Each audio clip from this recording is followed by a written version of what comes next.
पधारो मारे देश।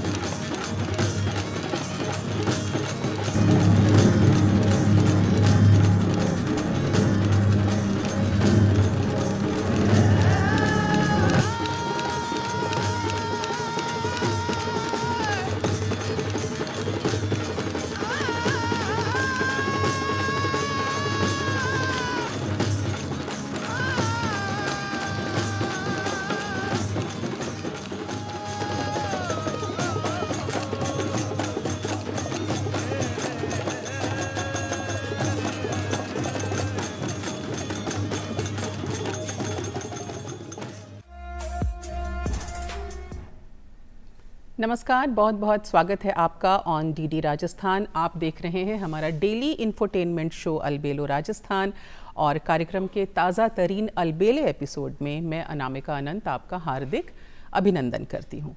ये वो कार्यक्रम है जिसमें हम आपकी मुलाकात करवाते हैं हमारे देश प्रदेश की नामचीन हस्तियों से। ये वो शख्सियात हैं जिनकी ज़िंदगी हम सभी के लिए प्रेरणा स्रोत है और जिनकी छोटी छोटी बातों को अपनाकर भी हम अपनी ज़िंदगी में बड़े बड़े पॉजिटिव बदलाव ला सकते हैं। तो इस कड़ी में आज एक और अलबेले शख्सियत को हम आपके समक्ष लाए हैं, उनसे हम बात करेंगे। पर उनका तारुफ करवाने से पहले मैं उनकी शान में चंद अशार अर्ज़ करना चाहूँगी। जाने माने शायर हैं अशोक अंजुम साहब, उन्हीं की ये पंक्तियाँ हैं कमाल की कि करे कोशिश अगर इंसान तो क्या क्या नहीं मिलता, करे कोशिश अगर इंसान तो क्या क्या नहीं मिलता, वो उठकर चल के तो देखे जिसे रास्ता नहीं मिलता, भले ही धूप हो कांटे हों पर चलना ही पड़ता है, किसी प्यासे को घर बैठे कभी दरिया नहीं मिलता। तो कामयाबी की मंजिल तक पहुंचने का जो रास्ता है वो संघर्ष भरा होता है, मेहनत भरा होता है और साथ में अगर डिसिप्लिन, डेडिकेशन, पैशन और कंसिस्टेंसी हो तो पूरी कायनात भी आपको आपकी मंजिल तक पहुंचाने की साजिश करने लगती है, यानी कि पूरी ताकत अपनी लगा देती है, पूरा जोर लगा देती है। आज हम जिनसे मुलाकात कर रहे हैं, जिन खास मेहमान से, वो एक इंटरनेशनली अक्लेम्ड म्यूजिशियन हैं और इन्होंने भी अपनी लगन, मेहनत और डेडिकेशन की बदौलत संगीत की दुनिया में एक सशक्त, उम्दा पहचान बनाई है। हम स्वागत कर रहे हैं सेलिब्रेटेड सुरबहार प्लेयर, स्विमर और साथ ही साथ वो एजुकेशनिस्ट भी हैं और टेनिस प्लेयर भी हैं। आइए मिल करके स्वागत करते हैं जनाब अश्विन दलवी साहब का, डॉक्टर अश्विन दलवी साहब का। अश्विन जी नमस्कार, हार्दिक अभिनंदन आपका अलबेलो राजस्थान के सेट्स पर। नमस्कार अनामिका जी, सबसे पहले तो दीपोत्सव पर सभी दूरदर्शन के दर्शकों को हार्दिक अभिनंदन, शुभकामनाएं। आपने मुझे यहाँ पर आमंत्रित किया, उसके लिए आप लोगों का बहुत बहुत धन्यवाद। क्या बात है, भाई दूज का पावन त्यौहार भी है आज और हम और आप एक साथ हैं। बड़ी ही खूबसूरत ये बातचीत होने वाली है। अश्विन जी, आपकी ज़िंदगी के बारे में हम जानेंगे और सुरबहार प्लेयर जो है बहुत सारे लोगों के लिए एक नया नाम है इंस्ट्रूमेंट्स की दुनिया में, उसके बारे में भी बात करेंगे। पर होता क्या है अश्विन जी कि जो आपके कदरदान होते हैं, जो आपके फैंस होते हैं, जनरली वो अपने स्टार के बारे में सारी बातें जानना चाहते हैं। तो मैं भी चाहूँगी कि आप शुरुआत से बताएं, बिल्कुल शुरू से शुरुआत करें, अपने बचपन के दिनों के बारे में बताएं, कहाँ जन्म हुआ, कहाँ पले बढ़े, आपकी एजुकेशन वगैरह, और क्या घर में शुरू से म्यूज़िक का माहौल था। जी, मेरे पिताजी प्रतिष्ठित संगीतकार थे जी, तबला वादक थे। भारत सरकार उनको बायलैटरल एग्रीमेंट यानी कि कल्चरल एक्सचेंजेस के लिए देश विदेशों में भेजती रहती थी। जी, तो यहाँ पर जो राजस्थान संगीत संस्थान में है वो वहाँ पर अपॉइंटेड थे और वहाँ से पहला उनका जो डेप्यूटेशन हुआ वो अफ़गानिस्तान में हुआ। अच्छा। और दूसरा हुआ उनका सूरीनाम में। जी, तो यहाँ की भी काफ़ी स्मृतियाँ हमारे जहन में हैं। मगर जैसा आपने बोला कि सुरबहार या संगीत को प्रोफेशन लेना, ऐसा मैंने कभी सोचा नहीं था और न ही पिताजी ने कभी जोर दिया कि तुम संगीत को अपना एक प्रोफेशन बनाओ, क्योंकि वो जानते थे कि जितने स्ट्रगल उन्होंने किया है एक संगीतकार, एस्टैब्लिश्ड संगीतकार बनने में, तो पितृमोह कह लीजिए उसको, या क्या कि कोई भी नहीं चाहता कि उनका बेटा उतना स्ट्रगल करे। मगर डेस्टिनी आपको वहीं पर ही ले आती है जिसके लिए आप बने हुए होते हैं। जी तो बिल्कुल। 12वीं तक मेरे पास में विज्ञान विषय था, संगीत था मगर प्रोफेशन लेने का कभी कल्पना नहीं थी। और आप मैथ्स में भी बहुत अच्छे थे। जी, तो मैंने यहाँ पर महाराजास कॉलेज में ही एडमिशन लिया था। जी जी। मगर वही एक ऐसा टर्निंग पॉइंट था जहाँ पर मैंने ये सोचा कि कौन सी ऐसी चीज़ होती है जिसके साथ में मैं जीवन के साथ में जस्टिस कर सकता हूँ। तो मुझे उत्तर मिला कि हाँ, संगीत कर सकते हैं जी। मगर पिताजी का जो डिसिप्लिन था, रियाज था, आज भी वो अपने रियाज करवाने के लिए प्रसिद्ध हैं। मतलब उनके साथ में कोई शिष्यत्व ग्रहण करे या उनके अंडर में कोई रियाज करे तो उसको बहुत स्ट्रगल करना पड़ता था क्योंकि बहुत डिसिप्लिन्ड थे। जी जी। तो उन्होंने बोला कि ठीक है, संगीत लेना चाहते हो तो लो, मगर फिर रियाज वैसे ही करना पड़ेगा जैसा जो अनुशासन मेरा है। जी।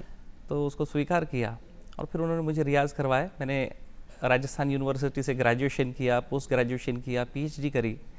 फिर मीरा गर्ल्स कॉलेज में मेरा पहला अपॉइंटमेंट हुआ, वनस्थली यूनिवर्सिटी, उसमें 5-6 साल वहाँ पर किया। उसके बाद MS university of Baroda. Professional journey के बारे में हम बाद में बात करेंगे अश्विन जी। मैं बीच में ये जानना चाहूँगी कि अफ़गानिस्तान में रहना और फिर सूरीनाम में भी, सूरीनाम तो हम जानते हैं हमारे देश के ही कई लोग वहाँ माइग्रेट होकर के गए और उस कंट्री को उन्होंने एक पहचान भी दी है, पर अफ़गानिस्तान प्रवास के दौरान और सूरीनाम प्रवास के दौरान, क्योंकि आप स्कूल में थे उन दिनों, कोई ख़ास रोचक एनेक्डोट, किस्सा जो आप शेयर करना चाहें? देखिए, अफ़गानिस्तान एक बहुत ही ज़्यादा इंटरेस्टिंग कंट्री है हम लोग के लिए। तो मेरी कुछ ही स्मृतियां हैं वहाँ पर। छोटे थे आप उस हाँ, मैं उस समय शायद दूसरी, तीसरी, चौथी ऐसे मैंने वहाँ पर करी थी। तो धुंधली यादें हैं। उनका प्रभाव ये रहा कि वहाँ का जो लोक संगीत है वो अभी भी मेरे जहन में है।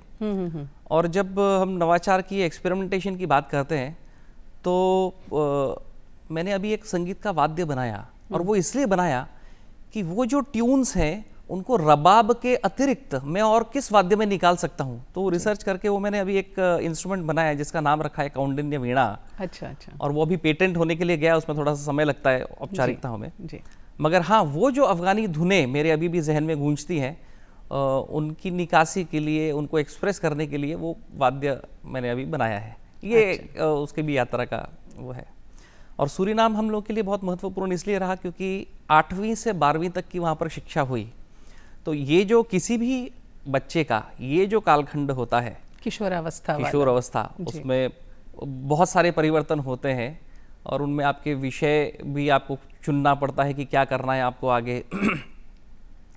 फिर आपको कैरियर क्या बनाना है उसको भी लेकर चिंतन रहते हैं जी। तो पहले यही था कि मैं प्रोफेशनली टेनिस खेलता था और यही सोचा था कि टेनिस को आगे बढ़ाऊंगा, मगर जैसे बहुत सारे ऑप्शंस रहते हैं उस उम्र में, तो उसमें एक टेनिस था और दूसरा था अपना मिलिट्री। अच्छा, मैं एनडीए की भी तैयारी कर रहा था। अच्छा। बट मेरी उम्र शायद 4 महीने ज़्यादा, ऐसा कुछ तो भी कॉम्प्लिकेशंस आए थे जी। और उसके बाद में वो फिर यात्रा संगीत की हुई और मुझे बहुत संतुष्टि हुई कि मैंने जो यात्रा अपनी करी वो संगीत की करी और उसके साथ में मैं जस्टिस कर पाया इसलिए। और आपने बीच में स्विमिंग भी सीख ली? हाँ, तो मेरे पास में डच डिप्लोमास थे जी। तो उनके आधार पर मैं यहाँ पर एक स्विमिंग कोच भी था पहले। तो ये कुछ एक स्मृतियाँ हैं सूरीनाम की भी। अच्छा, तो सूरीनाम प्रवास के दौरान आपने इंडियन कल्चर को भी वहाँ पे काफ़ी क्लोजली देखा होगा, बहुत इंडियंस हैं वहाँ पर। बिल्कुल बिल्कुल। और उसमें बहुत सारी चीज़ें तो मुझे पिताजी से ऐसे सीखने को मिली कि जब वो जाते थे किसी भी देश में तो वहाँ के जो लोकलाइट्स होते थे, स्थानीय नागरिक जो होते थे, उनके साथ में बहुत अच्छी मित्रता करते थे। तो जो कल्चरल एक्सचेंज होता है तो वो वन वे नहीं होता, ये नहीं होता कि आपने सिखाने के लिए गए, मगर उनका भी कल्चर आपको सीखना है। ये एक बहुत छोटी सी चीज होती है मगर महत्वपूर्ण रहती है। It's a two way process. तो वहाँ के स्थानीय लोग अभी भी, उनके मन में एक स्वप्न रहता है कि वो पैसा इकट्ठा करें और एक बार भारत आए और भारत आए, गंगा माता के स्नान करें, ये सब, क्योंकि वो उस समय गए हैं 100-150 साल पहले और वो नॉर्थ इंडियंस ही हैं। हाँ, बिहार यूपी के काफी लोग, वो डच कॉलोनी थी तो डच लोग वहाँ लेकर गए थे। तो अभी भी उनके मन में वो जो भारत के प्रति प्रेम है वो उन लोगों में देखने को मिलता है। अमेजिंग। तो उनके मन में भारत के प्रति प्रेम है, आपके मन में भी राजस्थान और भारत के प्रति प्रेम है, संगीत के प्रति अगाध स्नेह है और सुरबहार के प्रति आपका लगाव तो वेल नोन है। तो अश्विन जी, मैं यहाँ सुरबहार जो इंस्ट्रूमेंट है इसके बारे में जानना चाहूँगी, ये कैसे अस्तित्व में आया और इस इंस्ट्रूमेंट की क्या खास बातें हैं? तो सुरबहार बड़ा इंटरेस्टिंग इंस्ट्रूमेंट है। इंटरेस्टिंग इसलिए कि किसी भी संगीत के वाद्य की एक यात्रा रहती है, एवोल्यूशनरी प्रोसेस रहता है। उदाहरण के लिए जब बांसुरी बनी होगी तो 1 छेद 2 छेद उसमें होंगे, उसके बाद में 5 छेद हुए होंगे, फिर 7 छेद, और ऐसे ऐसे करके डेवलपमेंट हो, उसका एक प्रोसेस रहता है। वैसे ही सितार में भी पहले 3 तार लगते होंगे, 5 हुए होंगे, 7 हुए होंगे, ऐसे करके एक प्रोसेस हुआ है, किसी भी वाद्य के साथ में रहता है। जी। मगर ये एकमात्र ऐसा वाद्य है, ये सुरबहार है जी, ये सुरबहार है। ये राजनीतिक कारणों से अस्तित्व में आया।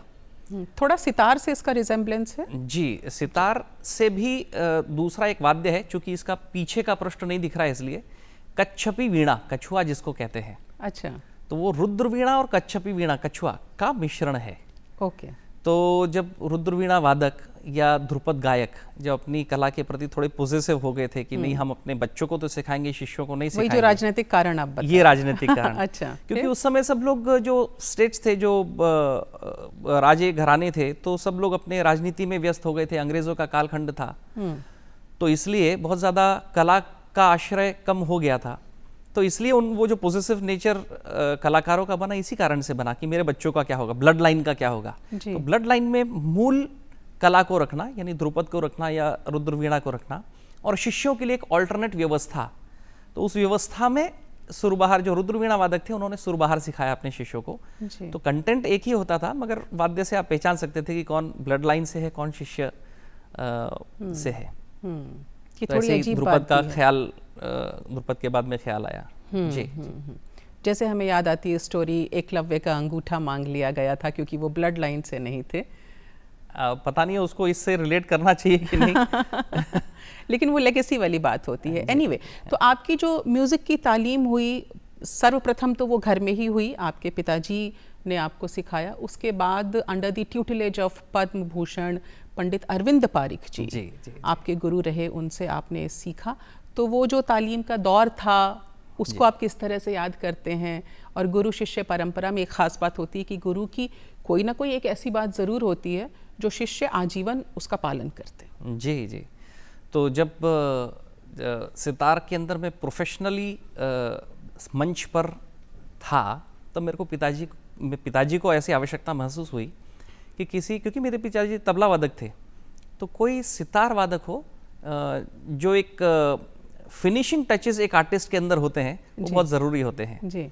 तो उसके लिए काफ़ी चिंतन मनन मंथन करने के बाद में उन्होंने पंडित अरविंद पारिक जी के साथ में मुझे जुड़वाया और मैंने उनका शिष्यत्व ग्रहण किया।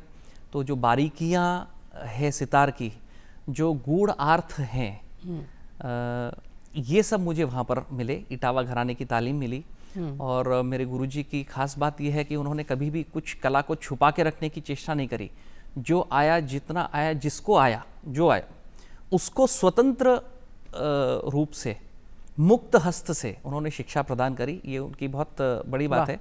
वरना एक एक बंदिश सीखने के लिए गुरुओं उस्तादों के पास में कितनी सेवा करनी पड़ती है, ये हम संगीतकार लोग बहुत अच्छे से जानते हैं। तो ये एक ब्लेसिंग थी मेरे लिए कि मेरे गुरुजी मेरे को मिले। और शुरू में सितार की ही तालीम हुई। सुरबहार बाद में तो मैंने स्टार्ट किया और उसकी एक बड़ी रोचक कहानी हुई। मैंने सुरबहार कभी देखा भी नहीं था और बजाया भी नहीं था। तो एक दिन एक सुरबहार उनके यहाँ रिपेयर होकर उनके रखा हुआ था। हम लोग रात के 9 बजे तालीम करने के लिए जाते थे और तो सुरबहार देखकर मुझसे रहा नहीं गया कि क्या यूनिक चीज़ है। और उसके पहले बता दूं कि एक सितार में परफॉर्म करता था, I was a performing artist, मगर एक असंतुष्टि भीतर रहती थी। वो क्या थी वो मुझे भी नहीं मालूम। जैसे एक हिरण के उसमें कस्तूरी होती है, वो सुगंध तो लेता है, पता नहीं रहता है उसको कि क्या है, कहाँ से आ रही है। तो भीतर था कि मेरे I am little not fully satisfied. तो ये जब वाद्य मैंने देखा तो अनायास ही मैं उसको बजाना शुरू किया। और वो जो अतृप्ति की मैं बात कर रहा हूँ, वो वहाँ एक तृप्ति मुझे मिली कि हाँ ये मुझे चाहिए था। तो वहाँ से मेरी सुरबहार की यात्रा शुरू हुई। मैंने गुरुजी से परमिशन ली कि मैं सुरबहार की यात्रा करना चाहता हूँ ये आगे। तो it was a big challenge, क्योंकि उस समय मैं एस्टैब्लिश्ड सितार प्लेयर हूँ, मंच पर बजा रहा हूँ जी। और अनायास ही आप पूरा अपना स्ट्रीम ही चेंज करने जा रहे हैं। तो इनिशियली बहुत समय मुझे लगा सुरबहार के में शिफ्टिंग, वो जो शिफ्टिंग होती है। तो एक समय ऐसा था कि मैं सितार पर पहले सुरबहार पर आलाप जोड़ आलाप करता था और बाद में फिर गतकारी में सितार पर करता था। तो मंच पर भी 2-2 साज बजाता था। फिर पूरी तरह से वो एक प्रोसेस था, इवॉल्विंग प्रोसेस। तो अब मैं पूरी तरह से सुरबहार ही बजाता हूँ और मेरी रिकग्निशन भी अब सुरबहार प्लेयर के रूप में है। तो जिस तरह से 12वीं के दौरान आपको अपनी डेस्टिनी को लेकर थोड़ा सा डिलेमा हो रहा था, करियर को लेकर के, वो बाद में सितार के बाद आपको समझ में आया कि सुरबहार इज माई डेस्टिनी। राइट, मतलब आपकी एक और जीवन संगिनी हम कह सकते हैं सुर बहार बिल्कुल, को। बिल्कुल। अच्छा अश्विन जी, जब आप परफॉर्म कर रहे होते हैं स्टेज पर, तो मैंने तो सुना है कि जो कलाकार होते हैं वो पूरी तरह से खो जाते हैं और मंत्रमुग्ध हो जाते हैं खुद ही उस वाद्य यंत्र के साथ में। आपके जहन में उस समय क्या चल रहा होता है? क्योंकि सामने दर्शक भी होते हैं, एक वो नर्वसनेस और एक प्रेशर भी होता है। हालांकि अब तो आप सीजन्ड आर्टिस्ट हैं, पर फिर भी कला को लेकर के जहन में क्या चल रहा होता है सुर बहार को लेके? जी, ये जो परफॉर्मेंस है basically specially for classical musicians जी, ये एक परफॉर्मेंस से ज़्यादा एक आध्यात्मिक अनुष्ठान है। वाह वाह वाह।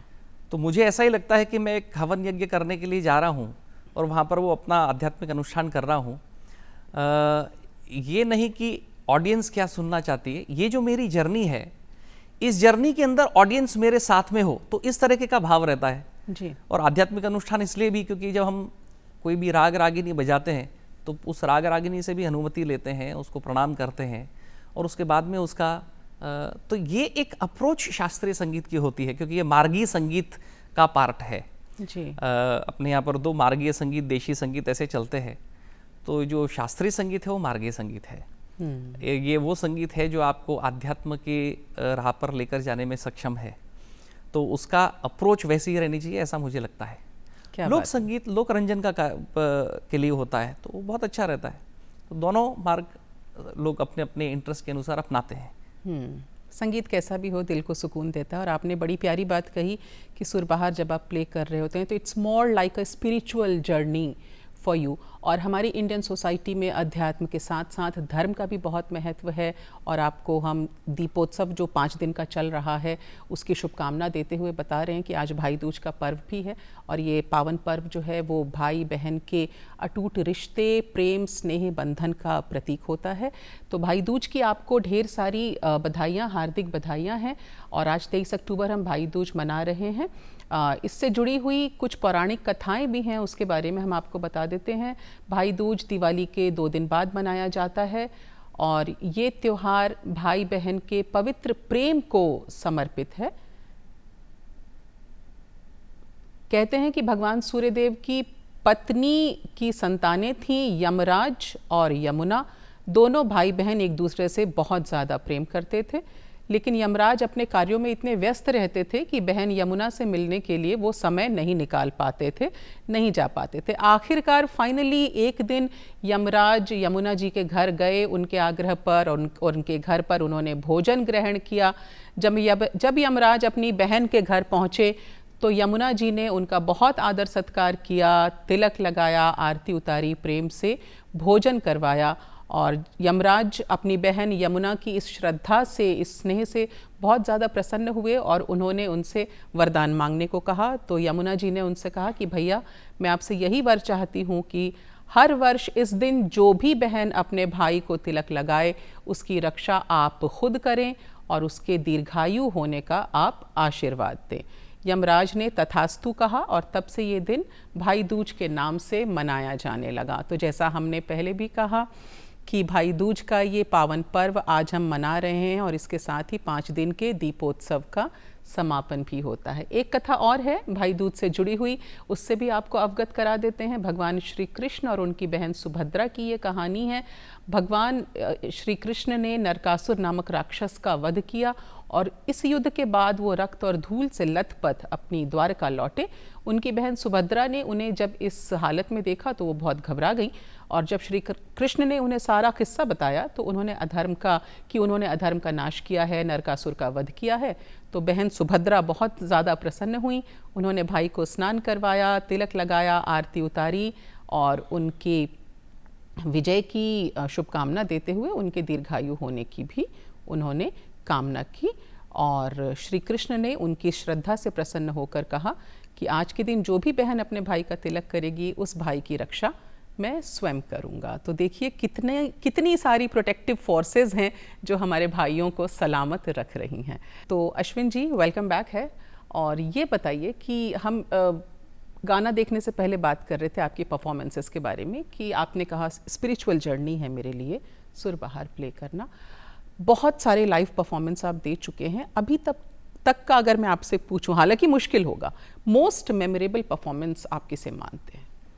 देखिए, बड़े बड़े मंचों पर कार्यक्रम किया है वो एक अलग बात होती है, मगर मैं आपको एक छोटे से परफॉर्मेंस की बात बताता हूँ। छोटी परफॉर्मेंस। हाँ, एक और वो महत्वपूर्ण इसलिए है कि जब मैं वहाँ परफॉर्म कर रहा था तो वहाँ पर कुछ अनाथालय के लगभग 10 से 15 वर्ष के बीच के कुछ बच्चे वहाँ पर आए थे जी। अब आप समझ सकते हैं कि बच्चे कितने चंचल होते हैं। उनके सामने आप शास्त्रीय संगीत बजा रहे हैं तो क्या खलबली मच रही होगी उनके मन में। जी। मगर आप कल्पना नहीं करेंगे कि वो बच्चे, वो 4-5 बच्चे जो बैठे हुए थे, वो मंत्रमुग्ध होकर आंख बंद करके सुन रहे थे और उसको एंजॉय कर रहे थे। और कार्यक्रम के बाद में वो सब मेरे को आए और बोले कि अंकल, हमने ऐसा तो पहले कभी नहीं सुना था, बहुत अच्छा लगा। मतलब उनको अच्छा लगा। वो मेरे लिए मेमोरेबल था और वो इसलिए था क्योंकि संगीत में चंचल मन को भी स्थिर करने की शक्ति होती है, ये उस दिन मुझे एहसास हुआ। तो ऐसे कार्यक्रम तो बहुत सारे होते हैं, अपने बड़े बड़े मंचों पर कार्यक्रम होते हैं, मगर वो इसलिए मेरे लिए मेमोरेबल था कि उन बच्चों का दिल जीत लिया। हाँ, तो ये आपने अभी पूछा इसलिए मैंने आपको उदाहरण दिया। नहीं, बड़ा प्यारा एक्सपीरियंस है। और वैसे भी सुरबहार जो है उसका बहुत ही सूदिंग और कामिंग इफ़ेक्ट होता है। जब वो प्ले होता है तो सुनने वाले तो खो ही जाते हैं। अच्छा अश्विन जी, आप बतौर एजुकेशनिस्ट कई इंस्टीट्यूट्स में, यूनिवर्सिटीज़ में म्यूज़िक सिखाते रहे हैं, तो बच्चों का किस तरह का फीडबैक होता है, रिएक्शन होता है सुरबहार को लेके? ये तो बच्चे थे जो लाइव परफॉर्मेंस में आपको सुन रहे थे, जो ऑर्फनेज वाले थे, पर जो स्टूडेंट्स होते हैं प्रॉपर, उनका फीडबैक क्या होता है? देखिए, सुरबहार अपने आप में ऐसा वाद्य नहीं है कि किसी को पसंद आया और सुरबहार शुरू किया जी। वैसे ही रुद्रवीणा ऐसा नहीं है कि किसी को आया और उसने रुद्रवीणा शुरू करी। ये साज तब व्यक्ति हाथ में ले सकता है जब उसकी 5, 7, 10 साल की यात्रा होती है। जैसे एक बार असद अली खान साहब के प्रसिद्ध रुद्रवीणा वादक थे, उनके इंटरव्यू दिया था उन्होंने, उसमें सुना था कि रुद्रवीणा बजाने से पहले सितार बीन करके एक इंस्ट्रूमेंट होता था। अच्छा। तो 5, 7, 10 साल तक स्टूडेंट को वही अभ्यास करना पड़ता था, तब जाके उसका टेम्परामेंट डेवलप होता था कि वो रुद्रवीणा बजा सके। ओके। वैसे ही सुरबहार ऐसा है कि जिसको आप 5, 7, 10 साल तक सितार बजाएं, उसके बाद में आप सुरबहार हाथ में ले सकते हैं। तो एक तो विषय सुरबहार के, क्योंकि वो टेम्परामेंट से रिलेटेड है, इसीलिए बहुत ज़्यादा पॉपुलर नहीं है, क्योंकि बहुत ज़्यादा फिल्टर तो उसी में हो जाता है कि जब सितार बजाने लगते हैं तो उनको सितार में ये रस आने लगता है और फिर उनकी यात्रा सितार की हो जाती है। ये तो बहुत पेशेंस की भी बात है कि पहले आप 10 साल सितार प्ले करें, उसके बाद आप सुरबहार पर आएं। हाँ, तो ये जर्नी टेम्परामेंट की जर्नी है, आपके मनस की जर्नी है। तो इसीलिए वो शायद मेरे मन में जो अभी आपको उदाहरण दिया कि वो अतृप्ति वाली जो मैं बात कह रहा हूँ, वो शायद मेरा टेम्परामेंट वैसा था कि मैं उस संगीत को एक आध्यात्मिक यात्रा समझता था, इसलिए वो मेरे को उसके प्रति रुझान हुआ। तो अभी सिर्फ सुरबहार बजाने वाले भी हिंदुस्तान में बहुत कम हैं, 3-4 होंगे जो सुरबहार को सुरबहार के रूप में और उसी साज के रूप में प्रतिष्ठापित करके उसका परफॉर्मेंस करते हैं, और कारण यही है। बाकी सितार का रुझान वर्तमान पीढ़ी में बहुत है। घरानेदार संगीत तो है ही, मगर कुछ एक क्रांतिकारी लोग रहे हैं जिन्होंने सितार को एक बहुत ज़्यादा पॉपुलर बनाने में योगदान दिया है। स्टार्ट करें पंडित रविशंकर जी से, उन्होंने सितार को विदेश में लेकर गए, पॉपुलर बनाया, और उन्हीं के कारण सितार अपना एक राष्ट्रीय वाद्य के रूप में स्थापित है। यूनिवर्सिटीज़ के अंदर सब्जेक्ट्स अगर देखेंगे तो इंस्ट्रूमेंट में सितार एक स्टैब्लिश्ड इंस्ट्रूमेंट है जी। वोकल के साथ में सितार होता है most of the universities colleges के अंदर। तो और आपको सितार की और ख़ास बात बताऊं कि दुनिया के किसी कोने में भी सितार की अगर आप चिकारी छेड़ेंगे तो चाहे उज़्बेकिस्तान का होगा, वो बोलेगा अच्छा भारत का है संगीत। अरे वाह। तो सितार की चिकारी में इतनी शक्ति है कि वो भारत का परिचय देती है। तो और बहुत इंटरेस्ट के साथ में स्टूडेंट्स इसको अपना रहे हैं। हम लोग को थोड़ा सा और इसको कैसे डेवलप किया जा सके, उसकी टेक्निक को डेवलप किया जा सके, इंस्ट्रूमेंट्स मेकिंग की टेक्निक को डेवलप किया जा सके, ताकि वो स्टूडेंट्स के लिए थोड़ा सा सहज हो सके। इस पर हम लोग को थोड़ा सा ध्यान देना पड़ेगा। रिसर्चेस हो रही हैं, उसके ऊपर हम लोग देखते हैं कैसे आगे यात्रा चलती है। जी, एक और बहुत इंपॉर्टेंट सवाल है, वो मैं आपसे पूछूंगी अश्विन जी, लेकिन उसके पहले अलबेलो राजस्थान में वक्त है आजरी बात का। आज के दिन क्या कुछ हुआ है हिस्ट्री में, ये ख़ास बातें हम जानते हैं, दिस डे इन हिस्ट्री। तो आइए आपको बताते हैं कि 23 अक्टूबर के रोज़ क्या क्या हुआ है हमारे देश में। सबसे पहले बेहद कद्दावर शख्सियत, राजनीतिक शख्सियत भैरव सिंह शेखावत साहब की आज जयंती है। इनका जन्म 23 अक्टूबर 1923 को राजस्थान के सीकर ज़िले में हुआ था। वो राजस्थान के 3 बार मुख्यमंत्री रहे और भारत के 11वें उपराष्ट्रपति के तौर पर उन्होंने इस गरिमामय पद को सुशोभित किया था। उन्हें राजस्थान का लौह पुरुष कहा जाता था। 2002 से 2007 तक भारत के उपराष्ट्रपति रहे। उन्होंने राजनीति में ईमानदारी और प्रशासनिक सख्ती के लिए पहचान बनाई और सैडली उनका निधन जो है वो 15 मई 2010 को हुआ। लेकिन साथ ही साथ हर गरीब तक भोजन पहुंचे, इसके लिए उन्होंने अंत्योदय योजना शुरू की थी, जिसके लिए उन्हें भारत का रॉकफेलर भी कहा गया। किट्टूर चेन्नम्मा का जन्म 23 अक्टूबर 1778 को कर्नाटक के बेलगावी ज़िले में हुआ था। वो किट्टूर राज्य की रानी थी। अंग्रेज़ों की राज्य हड़प नीति का उन्होंने विरोध किया और ब्रिटिश ईस्ट इंडिया कंपनी के खिलाफ उन्होंने 1824 में युद्ध लड़ा था। वो भारत की पहली महिला स्वतंत्रता सेनानियों में से एक मानी जाती हैं। अंग्रेज़ों ने आखिरकार उन्हें कैद कर लिया और इनकी मृत्यु 1829 में जेल में हुई। तो ये भी एक ख़ास शख्सियत रही हैं। एक और शख्सियत हैं स्पोर्ट्स की दुनिया से, रंजन सोढ़ी, जो डबल ट्रैप निशानेबाज हैं। 23 अक्टूबर 1979 को पंजाब में जन्मे रंजन सोढ़ी भारत के प्रसिद्ध डबल ट्रैप निशानेबाज हैं। 2010 के एशियाई खेलों में आपने गोल्ड मेडल हासिल किया था। ISSF वर्ल्ड कप में भी भारत के लिए इन्होंने कई मेडल्स जीते हैं, विन किए हैं। उन्हें अर्जुन पुरस्कार और राजीव गांधी खेल रत्न पुरस्कार जैसे सम्मान प्राप्त हैं। रंजन सोढ़ी भारत के पहले निशानेबाज बने जिन्होंने वर्ल्ड कप फाइनल्स में लगातार 2 मेडल्स विन किए। साउथ के जाने माने पॉपुलर स्टार प्रभास का आज जन्मदिन है। 23 अक्टूबर 1979 को चेन्नई, तमिलनाडु में इनका जन्म हुआ। इनका पूरा नाम वेंकट सत्यनारायण प्रभास राजू उप्पलपति है। तेलुगु फिल्म ईश्वर से उन्होंने डेब्यू किया। 2002 में ये फिल्म आई थी। प्रभास को सबसे ज़्यादा बाहुबली फिल्म सीरीज़ के लिए जाना जाता है, जिसने उन्हें इंटरनेशनल रिकग्निशन दिलवाया और दक्षिण भारत के सबसे लोकप्रिय और सबसे ज़्यादा फीस लेने वाले एक्टर्स में से एक हैं प्रभास। बॉलीवुड में भी इनका खासा नाम है। हिंदी, तमिल और तेलुगु भाषा की फिल्मों में इन्होंने काम किया है। इनके पास पैन इंडिया स्टार का दर्जा है और अंतर्राष्ट्रीय स्तर पर भी ख्याति प्राप्त हैं प्रभास। आज 23 अक्टूबर के रोज़ अंतर्राष्ट्रीय हिम तेंदुआ दिवस मनाया जाता है, ऑब्जर्व किया जाता है। इसका उद्देश्य हिम तेंदुए और उनके आवासों की संरक्षा करना है।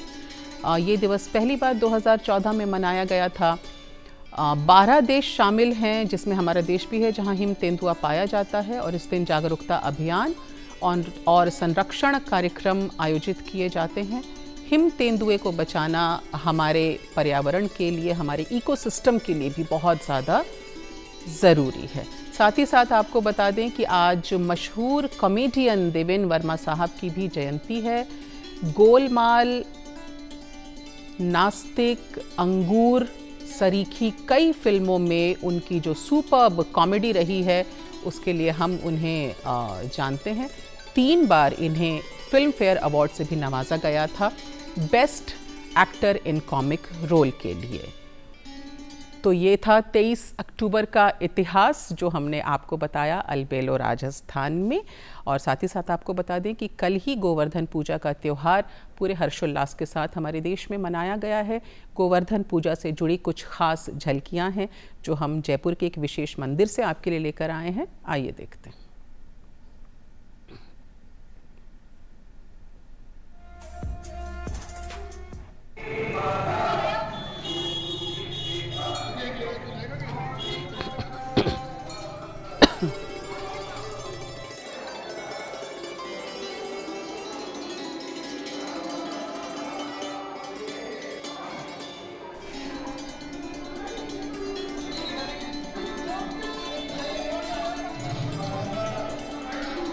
गोवर्धन पूजा का ये उत्साह उल्लास आप देख रहे हैं। जयपुर स्थित श्री राम मंदिर है मालवीय नगर में, वहाँ की ये झलकियाँ हैं। देखिए प्रसाद का वितरण हो रहा है और भक्तजनों में खासा उत्साह देखा जा रहा है।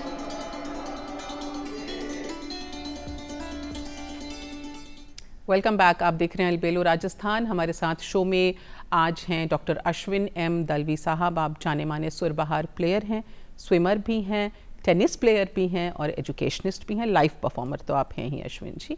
अच्छा, इन सारी झलकियों के पहले हम बात कर रहे थे कि आप बतौर एजुकेशनिस्ट कई जगह पढ़ा चुके हैं, म्यूज़िक की तालीम आप दे रहे हैं अनवरत। स्टूडेंट्स का फीडबैक हमने जाना, लेकिन साथ साथ मैं ये जानना चाहूँगी कि जब आप सीख रहे थे, आज से तकरीबन 20-25 साल पहले आपने शुरुआत की होगी, और जो आज का दौर है संगीत को लेकर के लोगों की अंडरस्टैंडिंग क्या है, डेडिकेशन क्या है, ओवर द इयर्स क्या बदलाव पाते हैं आप? बहुत बदलाव हैं, मगर बहुत बदलाव बोलना पर्याप्त नहीं है। सकारात्मक मानते हैं आप इन बदलावों को? दोनों चीज़ें हैं, सकारात्मक भी है जी और थोड़े कम सकारात्मक भी है जी। तो अगर आप उस समय का दौर देखेंगे और जब शास्त्रीय संगीत की तालीम होती थी तो वो जो एक डिसिप्लिन होता था कि आप, और दूसरा कि रिस्ट्रिक्शंस फ्रॉम द गुरु कि इस उम्र तक आपको मंच पर नहीं जाना है, तो वो सब दौर हम लोगों ने देखा है। और मेरे पिताजी स्वयं भी संगीतकार थे, इसलिए उनके साथ में वो सारी स्मृतियां साझा होती थी और वो अपना कालखंड भी बताते थे कि कैसे अगर हम लोग रात को रियाज पर बैठते थे तो सवेरे ही उठते थे। उनका ज़माना भी अलग था। ज़माना भी और अलग था जी। तो मेरे पिताजी ने जो डिसिप्लिन डाला वो सवेरे जल्दी उठ के अभ्यास करने का था जी। तो इस तरह से वो दौर चलता। आज भी रियाज करने वाले रियाज कर रहे हैं, ऐसा नहीं है कि नहीं है। संगीत का स्तर भी बढ़ा है, मगर अगेन वो टेम्परामेंट की बात आती है कि आप अगर शास्त्रीय संगीत का अभ्यास कर रहे हैं तो आप में वो ठहराव है कि नहीं है। तो आज की जो युवा पीढ़ी है, चूंकि गर्म खून है, तो वो स्पीड पर जाते हैं जी। कि मैं स्पीड करके ये दिखा दूं वो दिखा दूं। एक कम्पिटिटिव भाव है। ये कम्पिटिटिव भाव स्पोर्ट्स में तो बहुत अच्छा है, अगर आप खेलते हैं तो, क्योंकि उसका भाव ये रहता है कि मेरे को प्रतिस्पर्धा जीतनी है। मगर संगीत प्रतिस्पर्धा के लिए नहीं है। तो वो एक फर्क जिसको मैं कह रहा हूं, वो फर्क अभी आया है। जैसे रियलिटी शोज है, रियलिटी शोज में कितने अच्छे अच्छे टैलेंट आपको देखने को मिलते हैं। बच्चे इतना अच्छा गाते हैं, तैयार गाते हैं, बट देन व्हाट, उसके बाद में क्या होता है? उसके बाद में वो कभी, तो वो कला कहीं व्यापार के लिए वो, या व्यापार का वो न बन जाए, शस्त्र न बन जाए, इसका बस वो ध्यान रखने वाली बात है। युवा पीढ़ी बहुत अच्छा कर रही है, बहुत रियाज कर रही है, बट उसमें क्यों कर रही है और कैसे करना चाहिए, इसका भाव आ जाए तो बहुत अच्छा। ऐसा ये जो बिंदु है, ऐसा मेरे को फ़र्क लगता है। यानी अगर जो मैंने ऑब्जर्व किया है कि यंग जनरेशन में थोड़ी सी पेशेंस की कमी है, उन्हें फटाफट सक्सेस चाहिए। और जो आप रियलिटी शोज़ की भी बात कर रहे हैं, कई लोग रातों रात स्टार बनते हैं पर कुछ सालों के बाद सैडली कई गुमनामी के अंधेरों में भी खो जाते हैं। तो वो पेशेंस, डेडिकेशन और commitment, because it's a life long commitment, अगर आप कोई म्यूज़िकल इंस्ट्रूमेंट सीख रहे हैं तो उसकी कमी कहीं ना कहीं पाते हैं आप। बिल्कुल बिल्कुल यही है जो आपने कहा, एकदम अक्षरशः वैसा ही है। तो थोड़ा सा उसकी कमी है, मगर जो समझ जाते हैं वो उसको उस परंपरा से आगे बढ़ाते हैं। तो डेफिनेटली आज के जो टैलेंट है, जिनको आप परफॉर्म करते हुए देखते हैं, भले ही स्पीड करते हैं तो स्पीड भी उन्होंने साधना से ही प्राप्त करी है, ऐसा नहीं है। तो और वो उस चीज़ को आगे ही लेकर गए हैं, तो इसके लिए उनकी प्रशंसा करनी आवश्यक है जी।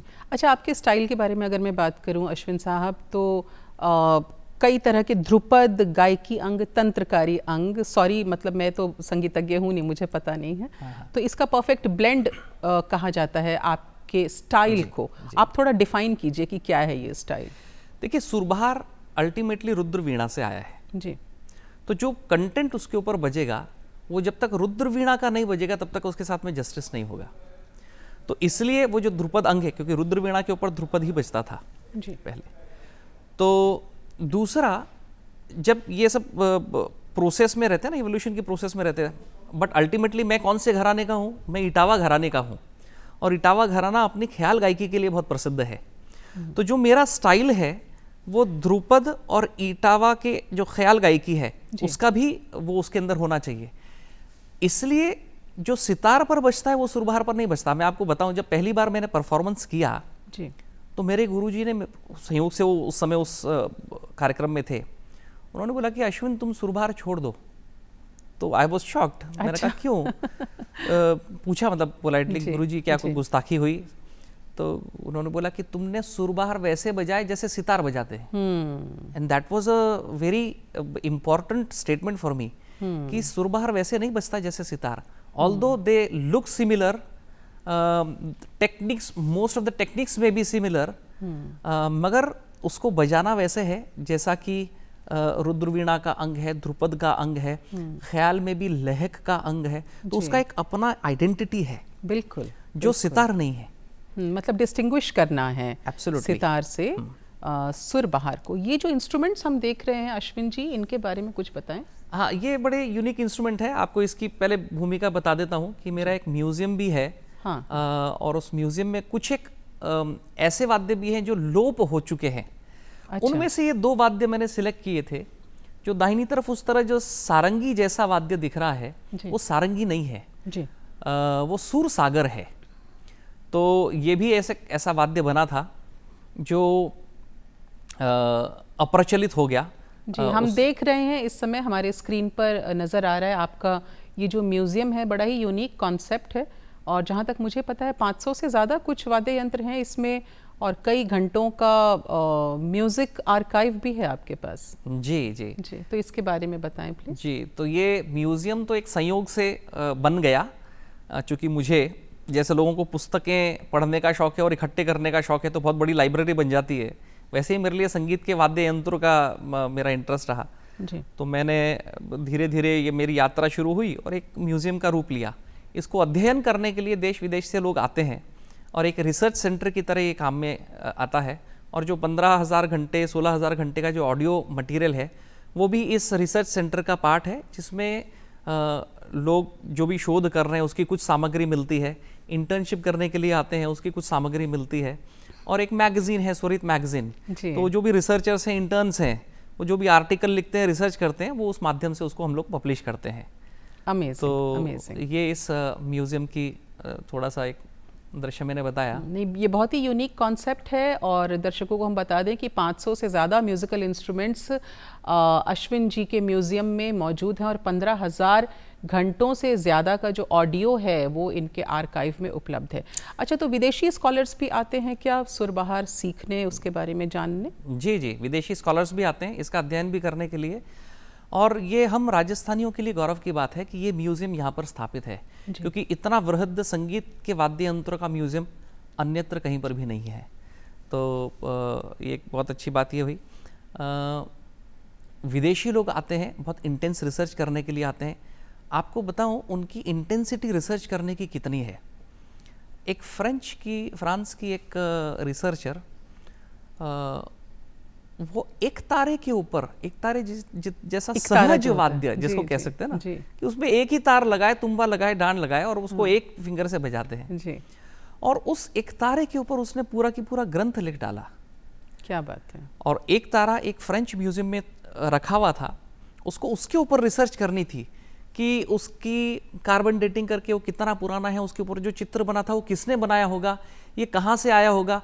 उसकी जो प्रश्नावली थी उससे मुझे व्यक्तिगत रूप से इतना इंटरेस्ट आया कि कितने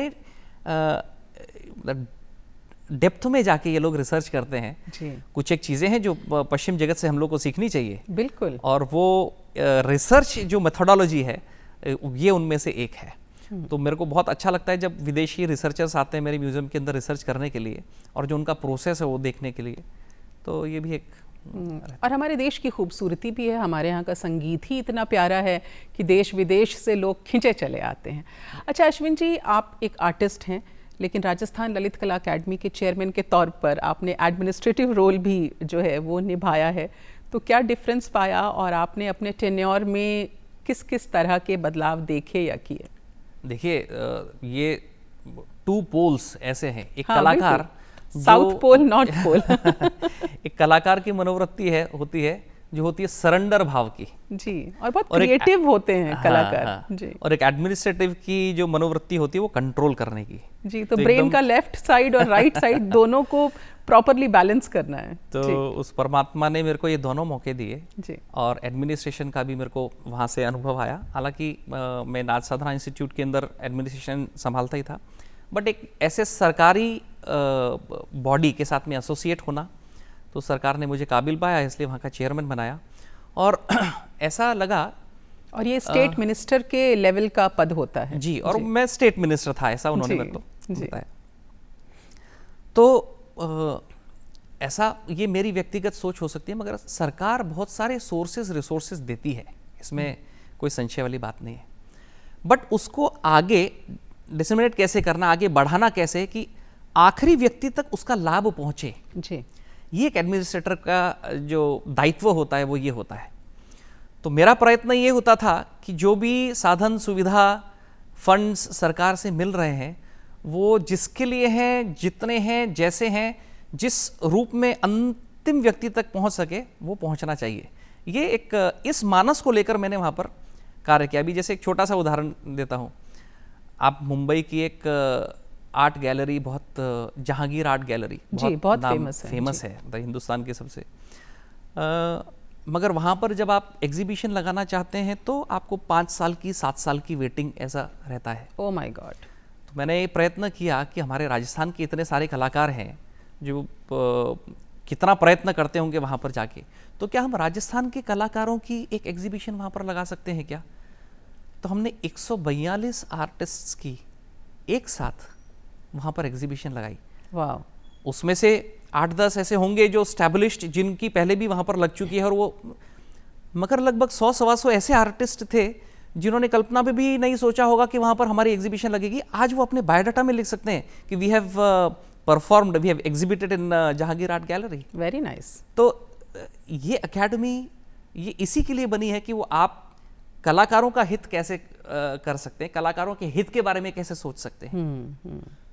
और ऐसे अनेक उदाहरण रहे जो हम लोगों ने अपने कालखंड में किए, सबका तो एक ऐसा उदाहरण। लेकिन ये बहुत अच्छी बात है कि इतने कलाकारों को एक साथ इतने प्रतिष्ठित मंच पर एक साथ लेकर के जाना, ये सारी चीज़ें ऑर्गेनाइज करना जहांगीर आर्ट गैलरी में।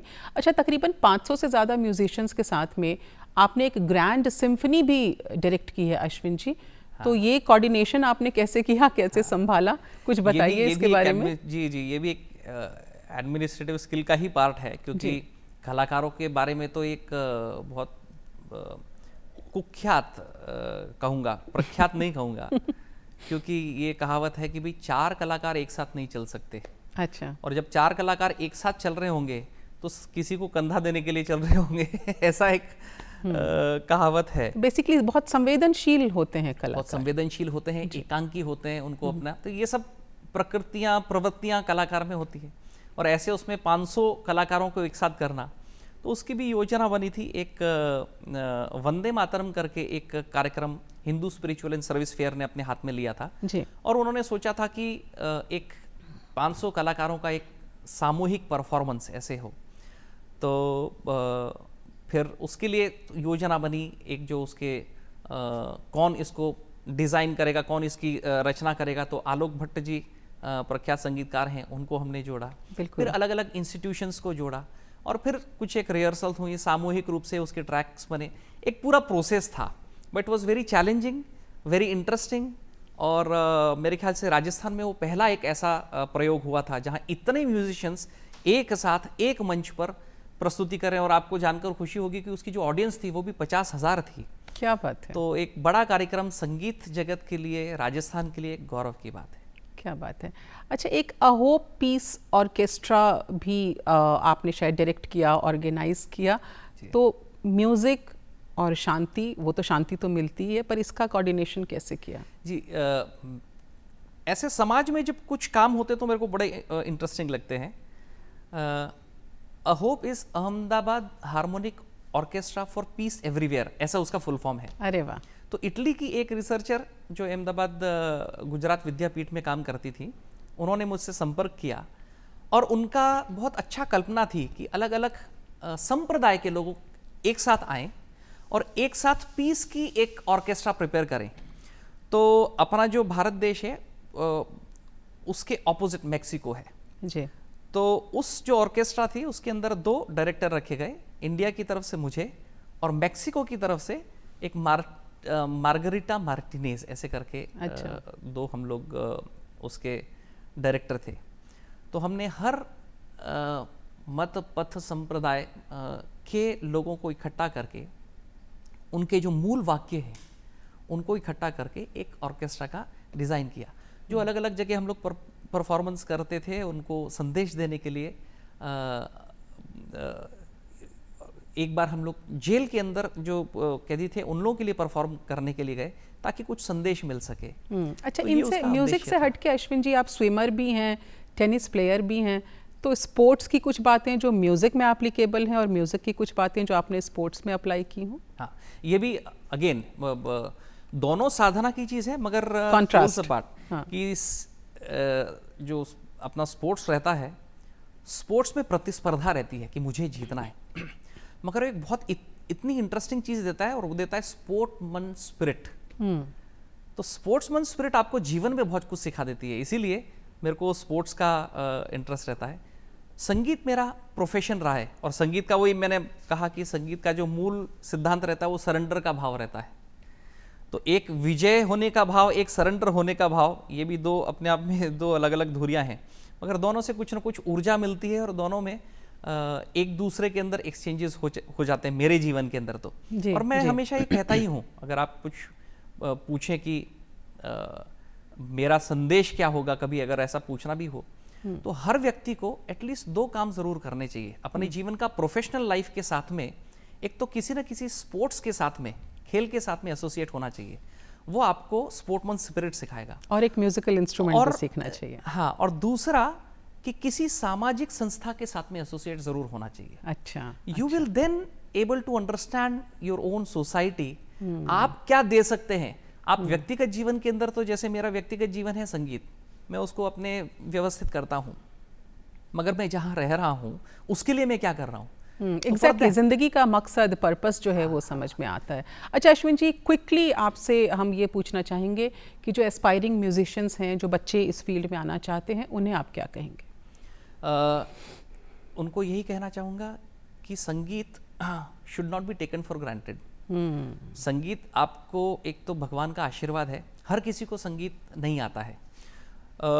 किसी ने पूछा एक बार मेरे से कि ये संगीत ऊपर से दिया हुआ होता है या आपको डेवलप करना पड़ता है। अच्छा, तो मेरा यही है कि बीज ऊपर से दिया हुआ होना चाहिए, आप उसको डेवलप कर सकते हैं, मगर अगर बीज नहीं है तो उसको आप कितना भी प्रयत्न करें वो आप नहीं कर पाएंगे। इसलिए ये एक आशीर्वाद है, कला एक आशीर्वाद है, उसको आप अपने जीवन के अंदर डेवलप करें, प्रयत्न से, रियाज से, अभ्यास से, डेडिकेशन से, डिसिप्लिन से, तो ये सब आप कर सकते हैं जी। अच्छा, आप तो गीत संगीत के भी शौकीन हैं, कोई ऐसा खास गीत जो आपकी ज़िंदगी का मंत्रा हो, आपकी लाइफ की फ़िलॉसफी को डिफ़ाइन करता हो? मुझे एक गीत बहुत पसंद है, अमोल पालेकर जी की एक पिक्चर थी गोलमाल जी, और वो उस पिक्चर को मैंने कम से कम 2500-3000 बार देखा भी है। और उसका एक गीत है आने वाला पल, बहुत प्रसिद्ध गीत है, वो मुझे बहुत पसंद है और शायद मेरी जीवन की फिलॉसफी भी है। क्या बात है, आने वाला पल जाने वाला है, हो सके तो इसमें ज़िंदगी बिता दो, पल जो ये जाने वाला है। तो अश्विन जी का हम धन्यवाद करते हैं और आपकी पसंद का ये गाना हम प्ले करेंगे। अश्विन दलवी साहब, आप अलबेलो राजस्थान कार्यक्रम में आए, शो की शोभा बढ़ाई, आपका हार्दिक आभार, बहुत बहुत धन्यवाद सर। बहुत बहुत धन्यवाद आपका। और दर्शकों से भी हम इजाज़त ले रहे हैं। एक बार फिर से आप सभी को भाई दूज की हार्दिक शुभकामनाएं।